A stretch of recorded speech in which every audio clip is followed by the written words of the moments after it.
Reported na sa media yung palitan niyo po ng salita ni Senate President Tito Soto. Curious ako doon sa pinag-usapan off-cam. Kasi viral din sa internet yung meron kayong huddle, no? Napakita lang natin para lang makita ni Senator Bato yung punto natin na nung matapos po yung mga yung palitan niyo po ng salita doon po sa plenary session.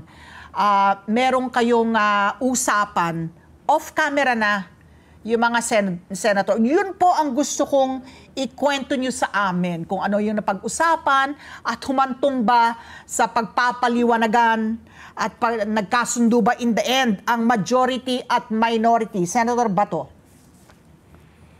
Yes, yung ending noon is nagkasundo kami na diyan sa Senado ikukulong yung si Bryce Hernandez. Wala namang problema sa amin sa minority no kung saan yung location na ikukulong siya. Kundi sa amin lang kini-question is yung pagsunod ng rules.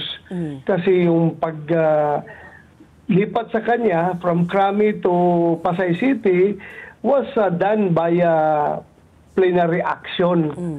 So, yung paglipat naman niya sana from Pasay to Senate, must be done also through plenary action, hindi yung unilateral action na lang ng Senate President na gusto niya ilipat doon.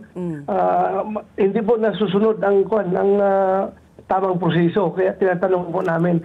So, nagkaintindihan na rin. Susundin natin ang tamang proseso.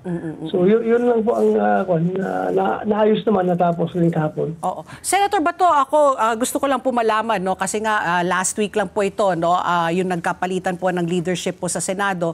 Kayo na sa mayorya, tapos ngayon you find yourselves in the minority. What is now the, kumbaga, paano ngayon ang saloobin ninyo, no? Are you going to be a very vocal minority? Or do you see naman yourself working professionally po with the majority? Ano yung dynamics na po ngayon ng majority and the minority po? May samaan pa ng loob pa bang nangyayari? Paano nyo po malalampasan po ito so that you can move forward, no, and do some healing? Tanggap naman po namin na kami ay nasa minorya na. Wala na po sama ng loob sa amin yan. Tanggap na po namin yan. At ang amin lang is being the minority, we have to play our role as the fiscalizer of the Senate.